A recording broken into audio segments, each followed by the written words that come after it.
ಕುರಿತು ಈಗಾಗಲೇ ಸಾಕಷ್ಟು ಪಕ್ಷದ ಕಚೇರಿಯಲ್ಲಿ ಸರಣಿ ಸಭೆಗಳನ್ನ ಮುಕ್ತಾಯ ಮಾಡಿದ್ದೇವೆ.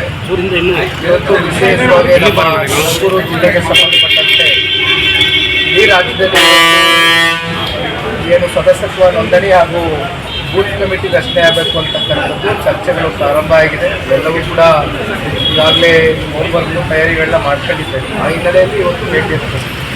ಚನ್ನಪಟ್ಟಣ ಚುನಾವಣೆ ಕೇವಲ ಚನ್ನಪಟ್ಟಣದಲ್ಲಿ ಅಷ್ಟೇ ಅಲ್ಲ, ಇವತ್ತು ಸಂಡೂರು ಇರ್ಬೋದು, ಶಿಗ್ಗಾವಿನಲ್ಲಿರ್ಬೋದು, ಚನ್ನಪಟ್ಟಣ ಮೂರು ಕಡೆ ಇವತ್ತು ರಾಜ್ಯದಲ್ಲಿ ಚುನಾವಣೆಗಳು ನಡೀಬೇಕಾಗಿರ್ತಕ್ಕಂಥದ್ದು.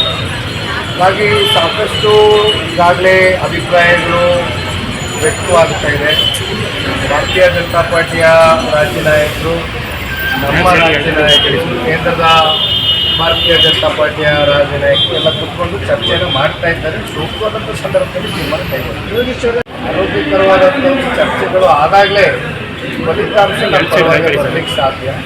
ಆದರೆ ಅಂತಿಮವಾಗಿ ಯಾವುದೇ ಅಭ್ಯರ್ಥಿಯನ್ನು ಕೂಡ NDA ಅಭ್ಯರ್ಥಿ ಆಗಿರ್ತಾರೆ. ಅಲ್ಲ ಸರ್, ಕ್ಷೇತ್ರ ಅಲ್ಲ, ಈ JDS BJP ಅನ್ನೋ ಪ್ರಶ್ನೆ ಅಲ್ಲ, ನಾವು ಒಟ್ಟಾಗಿದ್ದೇವೆ, ಒಗ್ಗಟ್ಟಾಗಿದ್ದೇವೆ. ಹಾಗಾಗಿ NDA ಅಭ್ಯರ್ಥಿ ಆಗುತ್ತೆ. ಲೋಕಸಭೆ ಚುನಾವಣೆ ಬಳಿಕ ಪಕ್ಷಕ್ಕಾಗಿ ಜನತಾದಳ ಪಕ್ಷ ಹಾಗೂ ಭಾರತೀಯ ಜನತಾ ಪಾರ್ಟಿಯ ಏನು ಇವತ್ತು ಸಮ್ಮಿಲನವನ್ನು ಒಪ್ಪಿದ್ದಾರೆ.